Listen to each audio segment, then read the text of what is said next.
हर शिव शंकर नीलकंठ गंगाधर आए शरणम तिहारे।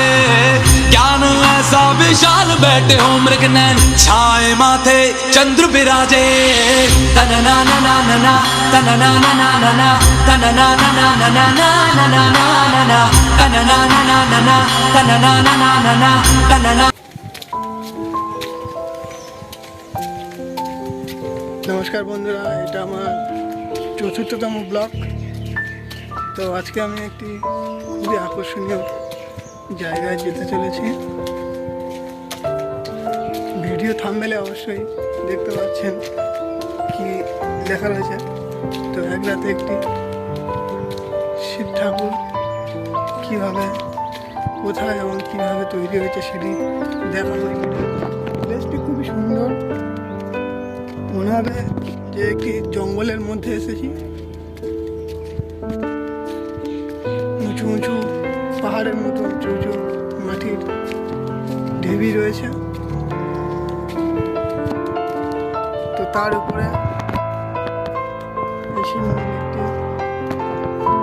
শুনেছি শিবলিঙ্গটি পুরোপুরি তৈরি হয়নি, এখন তৈরি হচ্ছে। তো সেখানে কাজও হচ্ছে দেখছি। তো আমরা এখন সেখানে যাব, দেখব। জায়গাটা খুবই সুন্দর। এবারে নদী রয়েছে।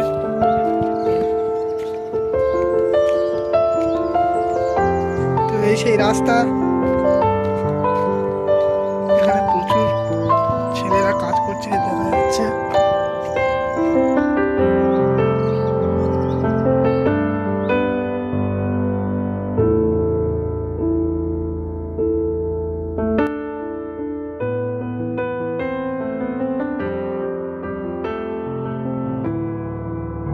তো দেখুন এখন কাজ চলছে, এরা সকলে এসে এখানে কাজ করছে। তো আস্তে আস্তে খুবই সুন্দর লাগছে। তো এরপর হয়তো রং টং করবে, আরও ভালোভাবে কাজটি সম্পূর্ণ করবে। তো তারপর শুনলাম পুজোও হবে।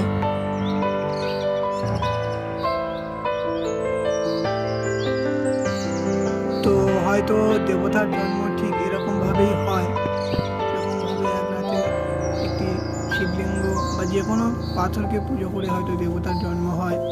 তো আশা করি আমরা সবাই দেখতেও পাচ্ছি এবং বুঝতেও পারছি।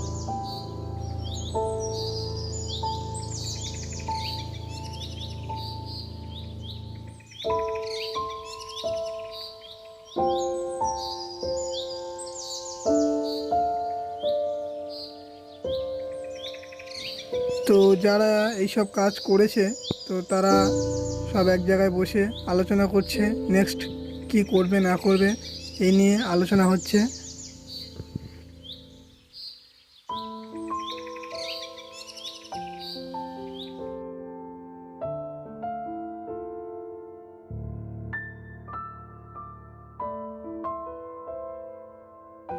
তো এক রাতের মধ্যে একটি শিব ঠাকুর কীভাবে তৈরি করলো, কীভাবে ওখানে প্রতিষ্ঠা হলো দেখলেন।